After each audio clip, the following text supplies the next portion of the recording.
Bienvenue sur La Fabrique à Polyglotte, le premier podcast francophone qui dévoile les dessous scientifiques de l'apprentissage des langues étrangères. Je suis Coralie de Belle Note, je parle jusqu'à 4 langues quotidiennement et je me suis donné pour mission de libérer le polyglotte qui sommeille en toi en te donnant les clés pour parler plusieurs langues étrangères avec confiance, facilité, sans dépenser des milliards et en atteignant enfin tes objectifs linguistiques.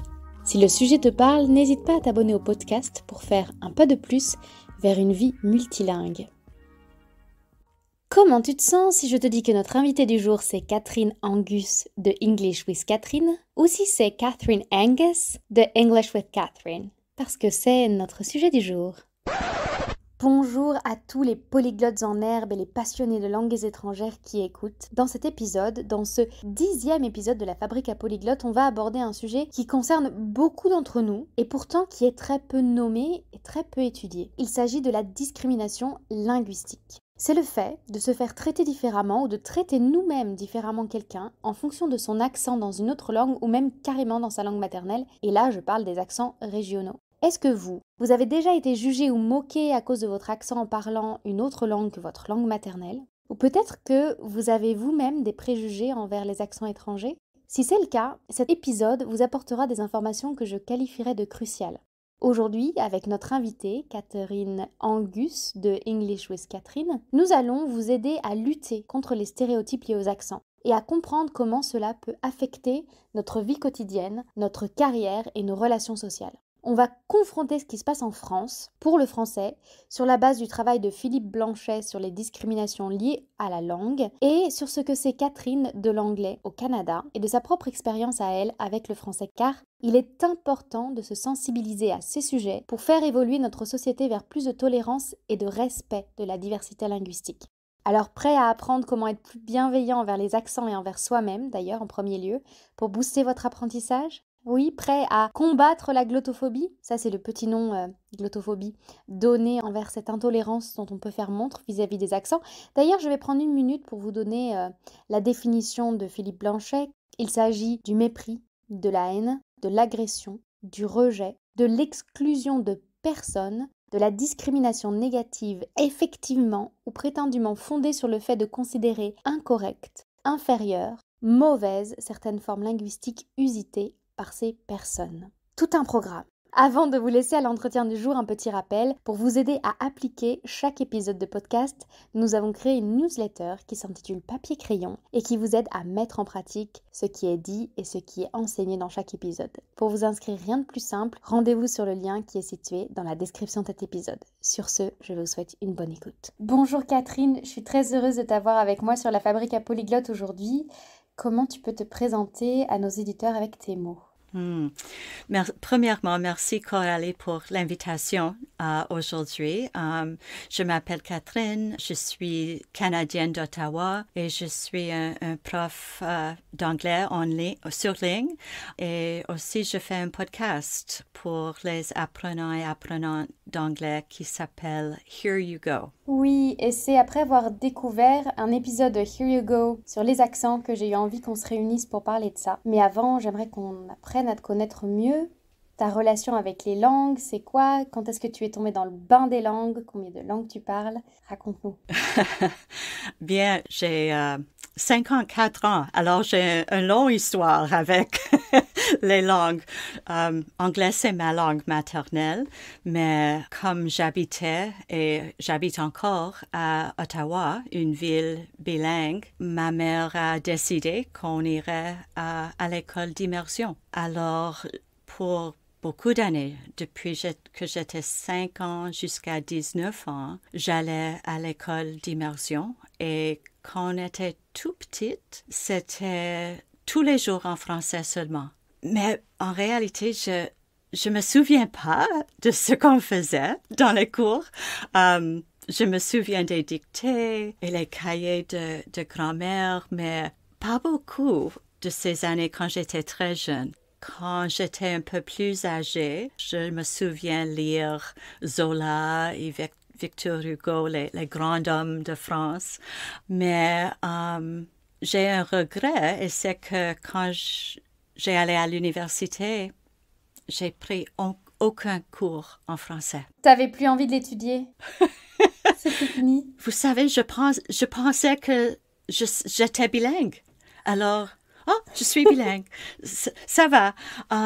Mais c'est pas vrai parce que après ça, j'ai déménagé à Toronto, j'ai travaillé pour les ONG et la langue qu'il faudrait que j'apprenne, c'était espagnol. Alors, j'ai pris un cours seulement en espagnol. Après ça, on a déménagé à New York, New Jersey, et l'espagnol, c'est la langue secondaire vraiment de les États-Unis. Et c'est comme mon cerveau a changé. Tout à coup, c'était anglais-espagnol.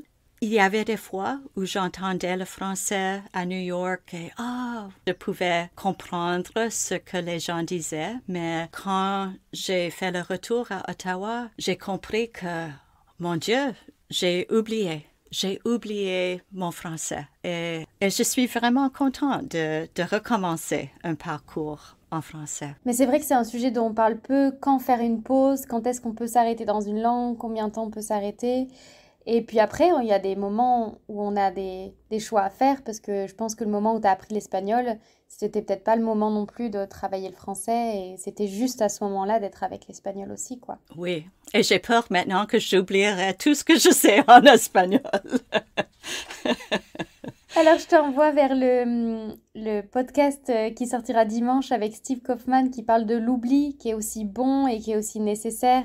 Parce que c'est vrai qu'on a envie de tout retenir comme ça, mais ça reste dans un petit coin de la tête et après, il faut juste le rappeler. Oui, c'est ça exactement. Mais il y a des fois où je pense, qu'est-ce qui sortira de ma bouche? Est-ce que c'est le français ou est-ce que c'est l'espagnol? Et il y a des fois que les deux sortent et je vois la personne me regarder et dire, qu'est-ce qu'elle dit? Oui. Justement, en parlant de ce qui sort de notre bouche, aujourd'hui, on a ce qui pourrait en fait donner lieu à un séminaire de 3 jours. On va parler des accents. J'ai envie de définir un petit peu parce que des fois, on ne sait pas où s'arrête la définition d'accent et où commence la définition de prononciation. Aujourd'hui, on ne va pas traiter de la prononciation, mais on va parler des accents. Et parmi toutes les définitions qu'on trouve, je vais prendre la définition du Robert, la 4e, parce qu'il y a plein de définitions du mot accent, en tant que ensemble des caractères phonétiques considérés comme un écart par rapport à la norme. Donc on va parler de cet écart par rapport à la norme et de comment on le vit. Et ma première question, c'est parce que tu as déjà fait un contenu passionnant en anglais dans un épisode dont je peux traduire le titre par « Il était temps que je parle des accents ». Est-ce que tu peux nous parler de ces écarts par rapport à la norme? Quelles sont les discriminations qu'on rencontre quand on ne parle pas comme la norme? Oui,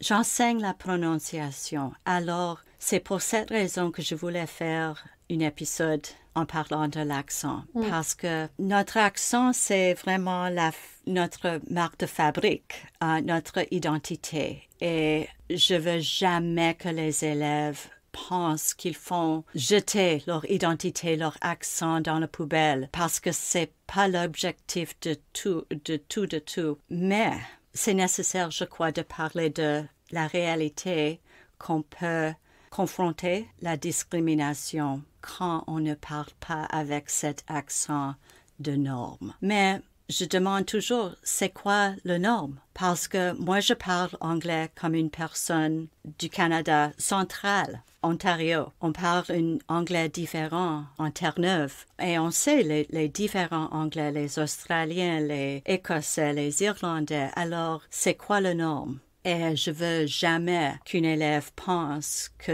le but de parler, c'est de parler comme moi.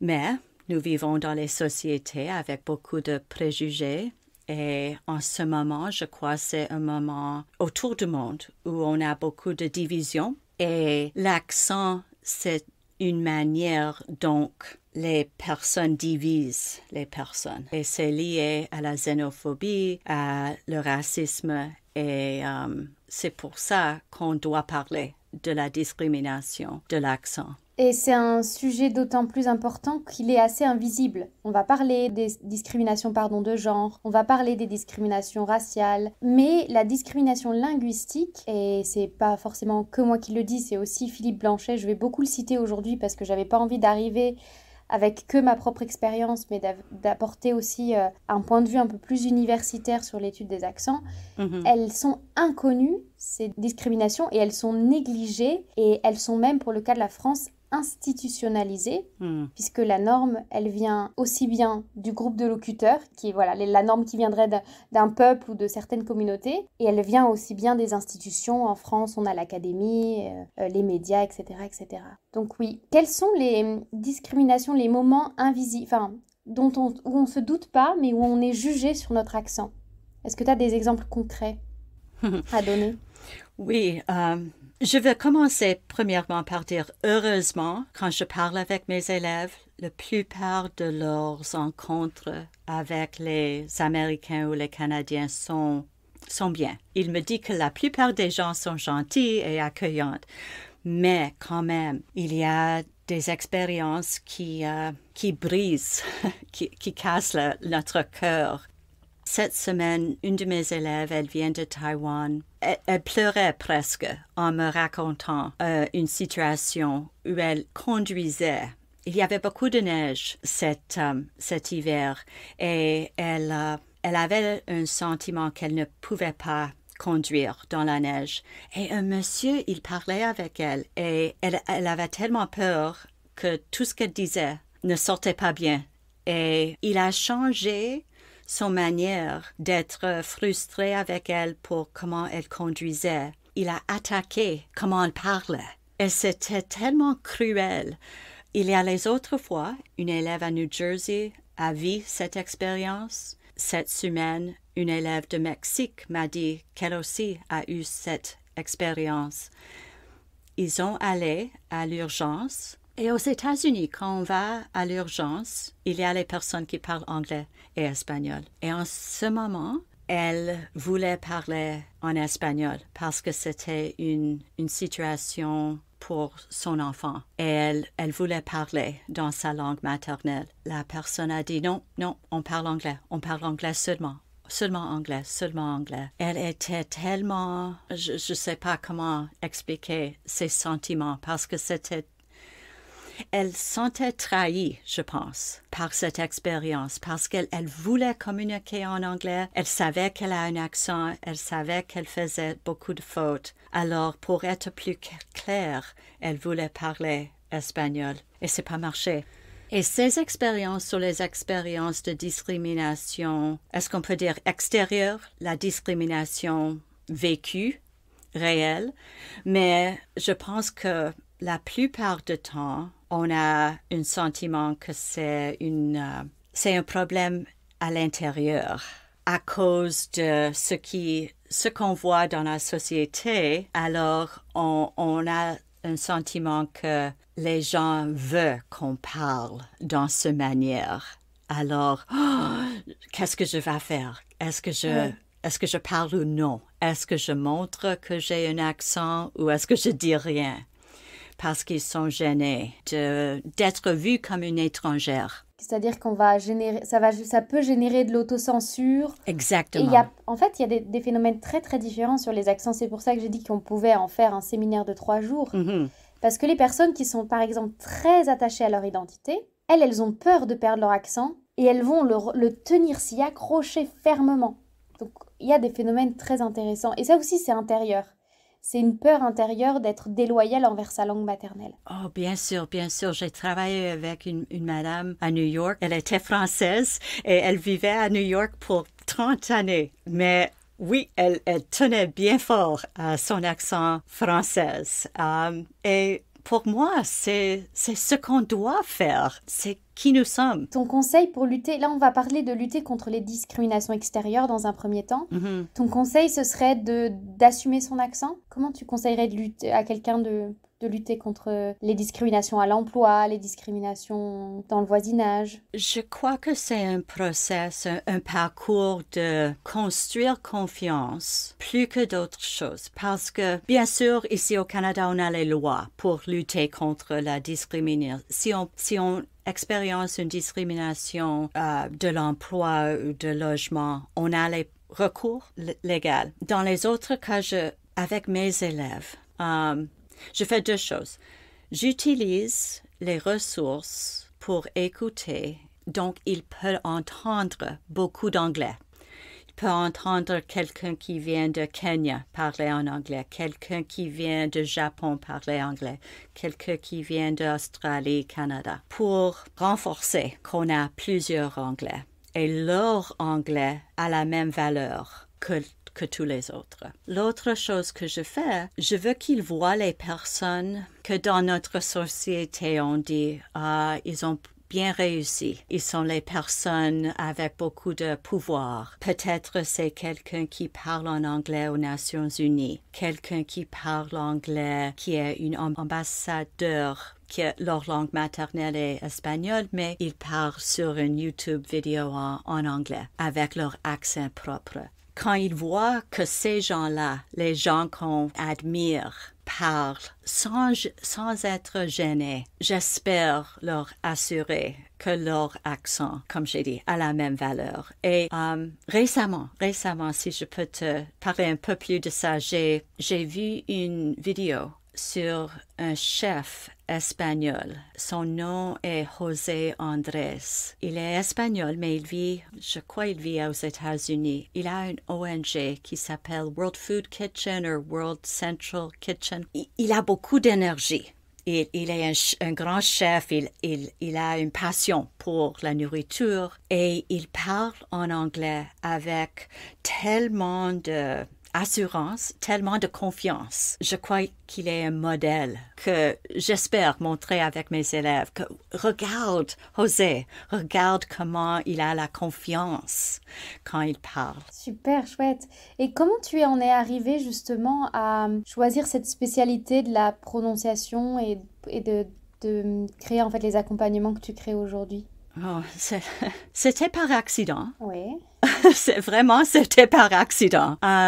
Mais pour empêcher le sentiment de ne pas être compris, quand on fait les erreurs comme ça, et si ça empêche la communication, c'est ça qu'on doit changer, Oui. si on peut. Alors, pour mes élèves, s'ils n'ont pas un son dans leur langue maternelle, par exemple, le R et le L en Corée, Oui. c'est vraiment difficile de produire ces sons en anglais. Et si on veut pas que les personnes nous regardent comme qu'est-ce qu'elle veut dire quand elle dit rock climbing? Ça empêche la communication. Alors, c'est dans ces cas où la prononciation est importante. Alors, oui, c'est comme un puzzle. Un puzzle, Oui. beaucoup de choses qui sont séparées, mais quand ils vont ensemble, ça crée une personne qui a de la confiance pour participer. Oui, c'est un excellent outil presque de développement personnel d'apprendre une autre langue parce que il faut pas avoir peur du jugement des autres, d'être pris pour quelqu'un de bête. Ça nous demande beaucoup de dépassement. Les discriminations linguistiques, en tout cas pour la France, elles sont aussi sur les accents régionaux, elles sont aussi sur la manière dont on va prononcer le français. Et du coup, on est toujours soumis, qu'on parle une autre langue ou pas, on est toujours soumis aux discriminations. C'est juste que là, on le voit plus et on a une occasion encore plus forte de s'affirmer. Donc oui, c'est comme tu dis, un puzzle très complexe de plein de choses à assumer. C'est la même au Canada. Et je parle un peu dans le podcast épisode d'un accent, un dialecte qui est présent dans les communautés rurales de la campagne. Une intervention de la Coralie du Montage pour vous inviter fortement à écouter l'épisode que Catherine avait dédié aux accents dans son podcast en anglais Here You Go, parce que c'est un épisode complètement complémentaire à celui qu'on fait aujourd'hui et vous y apprendrez plein d'autres informations intéressantes sur les accents et sur la discrimination aux accents.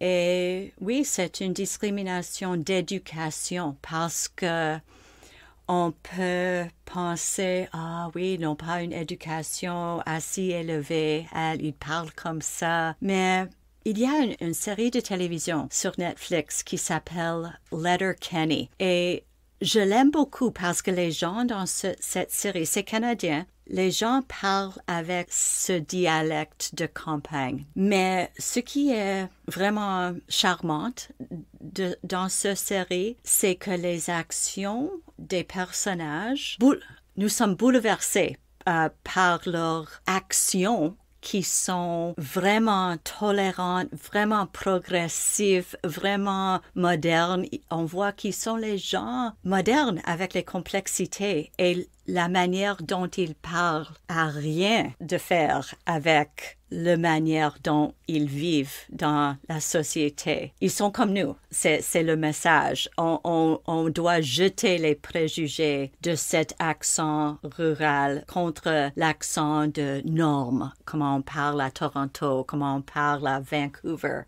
Oui, même dans une société où les personnes parlent la même langue, on a les discriminations. Oui, ce sont des discriminations, les discriminations linguistiques qui sont très liées aux discriminations sociales. Exactement. C'est-à-dire qu'on attribue un accent à un milieu social. On a beau ne plus essayer de faire des discriminations sociales, les discriminations aux accents, elles sont restées parce qu'on a comme une hiérarchie invisible des accents. Ça, c'est un phénomène que vous pouvez voir dans le travail de Philippe Blanchet, notamment dans son livre qui est paru en 2016 et qui s'intitule Discrimination, combattre la glottophobie. Mais c'est aussi un phénomène qui est observé en Angleterre et beaucoup au Canada, tu en parlais. Quelles sont ces recommandations pour lutter l'accent, la glottophobie?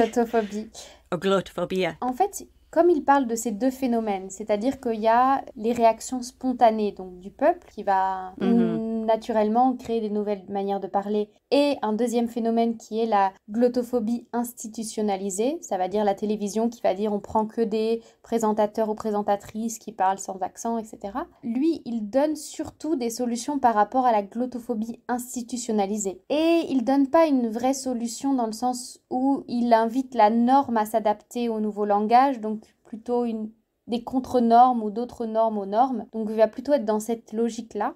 Et il va aussi beaucoup parler aux linguistes parce que c'est un linguiste qui s'adresse beaucoup à d'autres linguistes pour expliquer qu'il n'y a pas un bon français, etc.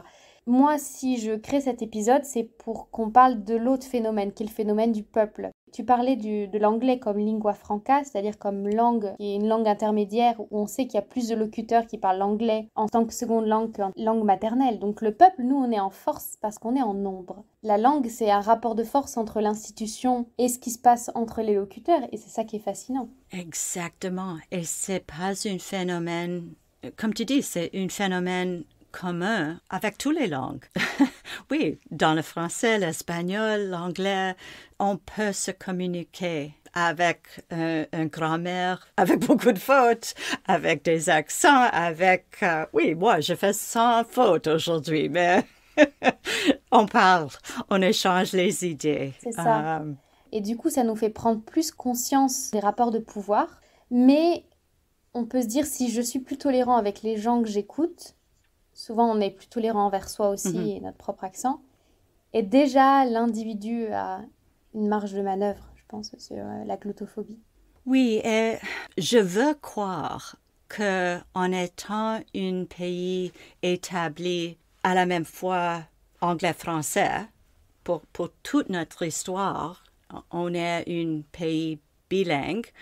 Et aujourd'hui, on a la connaissance et le désir de soutenir les langues indigènes qu'on n'a pas une bonne histoire avec ces langues, mais maintenant on les soutient avec le support politique et économique du gouvernement. En étant un pays avec tellement de langues, je veux croire qu'on accepte une flexibilité d'accent. Les résultats des sondages récents montrent qu'il y a beaucoup de gens maintenant qui ne parlent pas anglais à leur maison au Canada. Et c'est incroyable pour moi de comprendre. Je suis fière que notre pays a tellement de gens qui parlent avec tellement de langues parce que ça nous enrichit.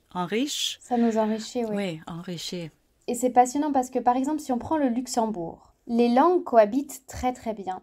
Et c'est vrai que le Canada a une autre histoire où les langues n'ont pas bien cohabité et où il y a comme un rapport de défiance ou de méfiance du français qui doit lutter. Il doit lutter, on ne dit pas week-end.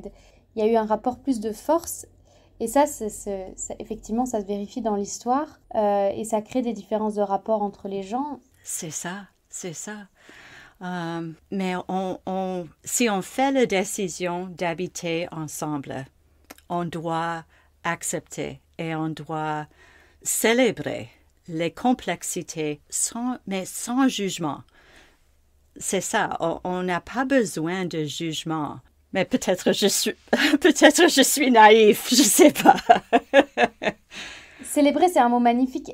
Dis-nous comment toi tu inviterais à retirer le jugement. Parce que même moi, tu vois, au téléphone, si on me fait un démarchage téléphonique pour me vendre quelque chose, si la personne a un fort accent, moi-même, j'ai tendance à juger, à me dire c'est quoi ce produit, qu'est-ce que c'est encore une arnaque. On a des jugements, on a des schémas comme ça. Comment on lutte contre ça?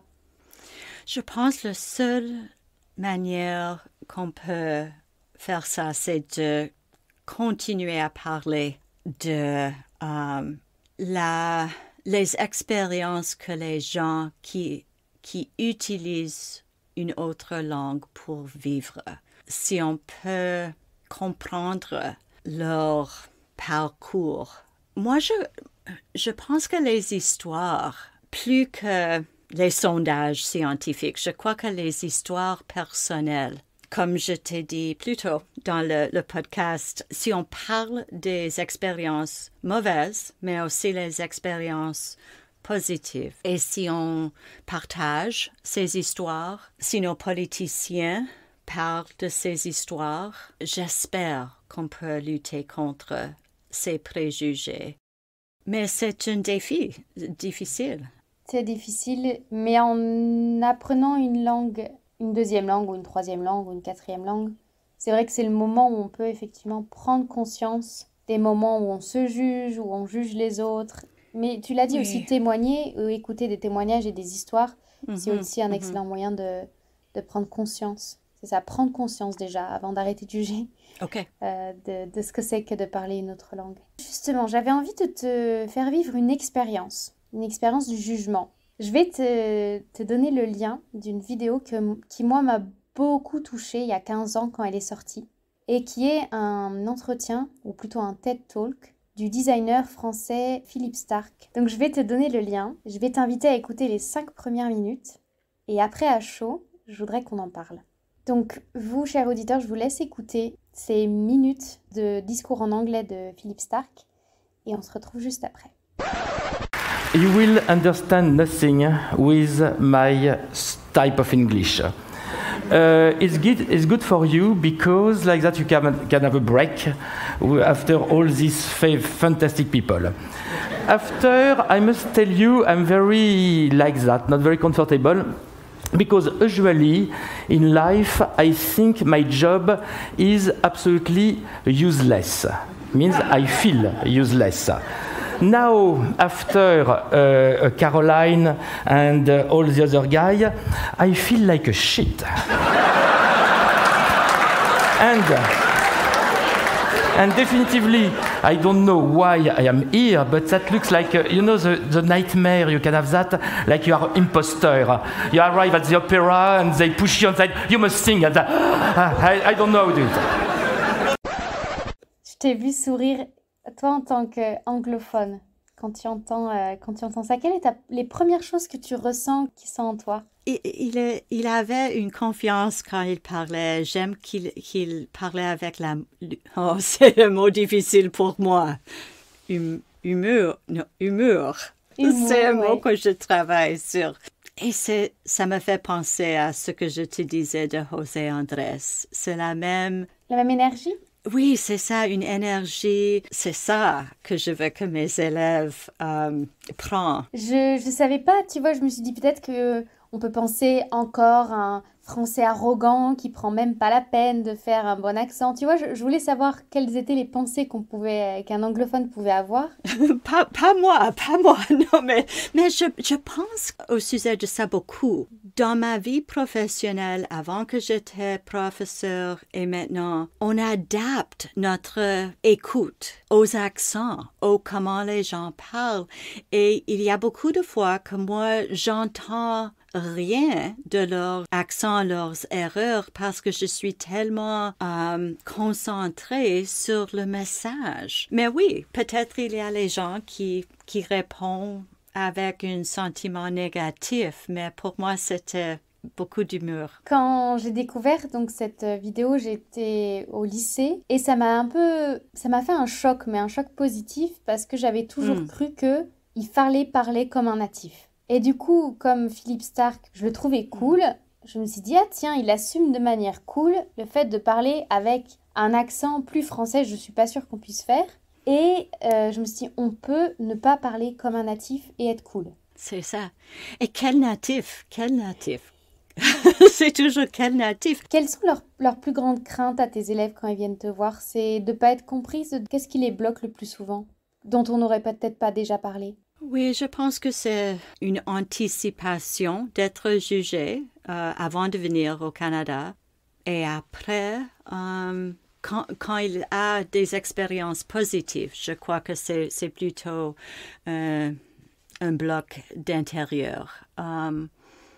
Alors, c'est pour ça que pour moi, c'est la conversation, c'est la prononciation, c'est aider à ne pas avoir une situation où il ne peut pas communiquer. Mais je pense que ça prend des années. Donc, on a déjà des pistes. C'est de se trouver des rôles modèles ou des modèles qui assument leur accent et qui sont bien avec et qui même peuvent être drôles. Donc, on va mettre le lien de José, on va remettre le lien de Philippe Stark, on va mettre d'autres exemples pour aider. De se dire que ça peut prendre des années, peut-être de prendre rendez-vous avec un tuteur ou une tutrice juste pour vérifier que la compréhension, elle est là. Bien sûr. Mais on a déjà des pistes. Effectivement, je trouve que c'est très chouette de regarder des conférences inspirantes de locuteurs ou de locutrices qui jouent avec leur identité. Et de montrer d'autres modèles, c'est ça, ouais. Exactement. On arrive tout doucement à la fin de cet épisode. Tu enseignes l'anglais. Est-ce que tu peux nous parler un petit peu plus de tes accompagnements? J'espère, Coralie, que j'ai fait une bonne conversation avec toi aujourd'hui. C'était pas facile, mais merci.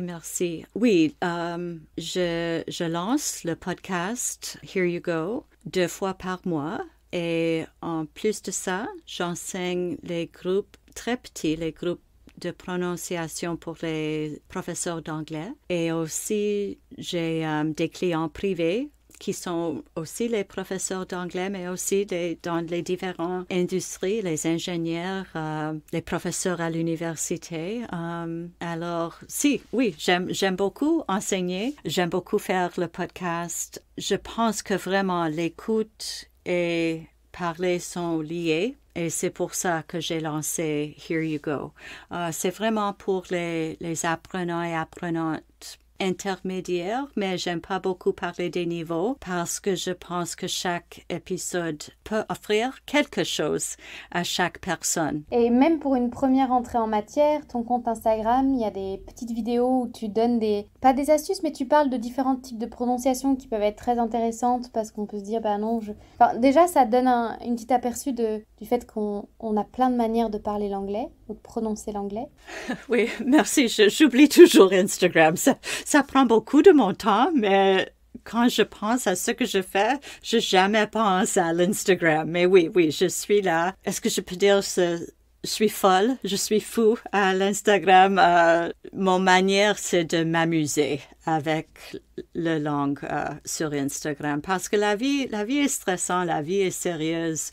Je veux pas que les personnes qui sont en process de faire un parcours d'une langue se sentent inférieures ou stressées. Alors, moi, peut-être que je suis comme Philippe Stark, je m'amuse. Utilise son humour, mais oui. Et puis c'est comme ça qu'on apprend mieux, clairement. Est-ce que tu as à nous recommander quelqu'un qui parle français et qui pourrait intervenir sur le podcast pour nous transmettre son savoir? OK. Oui, je dirais Nadia, mais elle est déjà venue. Aussi, j'admire beaucoup Emily qui fait podcast Passerelle et elle aussi a un autre programme d'écoute. Sur Instagram, j'ai rencontré une coach. Elle s'appelle Michelle. Je pense que son nom sur Instagram est Heart of English. Elle offre les cours de conversation et d'écriture, un peu comme Jessica, ton guest dans une autre podcast. Mais Michelle, elle est bilingue, elle vit à Montréal. Oui, je pense qu'elle fait des choses vraiment intéressantes avec ses programmes. Alors peut-être tu peux parler à Michelle. Ben, je peux déjà t'annoncer que Émilie arrive très bientôt sur le podcast. Oh, fantastique. Ouais, et on va parler de l'écoute avec Émilie. Je verrai si Michel a des choses à nous raconter aussi en tant que bilingue. C'est vrai qu'on n'en a pas parlé du bilinguisme encore ici sur le podcast, ça pourrait être un très chouette sujet. Oui, et je pense que récemment, elle a fait une étude privée. Elle a expérimenté sur les différentes applications pour apprendre les langues. Et c'était intéressant les résultats qu'elle a partagés sur Instagram. Ah, cool, j'irai voir. Ça m'intrigue ça aussi. Cool, super. Merci beaucoup Catherine pour cette prise de risque, cet élan, ce bain dans le français. Merci encore Coralie. Merci d'avoir écouté cet épisode de la Fabrique à Polyglotte jusqu'à la fin. J'espère qu'il t'aura donné de nouvelles perspectives sur l'apprentissage des langues étrangères, qu'il t'aura inspiré et motivé, voire même instruit. Si c'est le cas, tu peux soutenir le podcast en lui attribuant 5 étoiles via ta plateforme favorite et en le partageant autour de toi. Et si tu as des questions ou bien l'envie de rebondir sur le sujet du jour, je t'attends dans l'espace commentaire disponible sur certaines applications. Pour recevoir encore plus d'astuces et de conseils concrets pour passer à l'action, inscris-toi à notre newsletter hebdomadaire disponible sur www.bednote.co. Le lien sera situé dans l'espace de description. Sur ce, je te souhaite de belles conversations en langue étrangère et je te dis à bientôt pour le prochain épisode.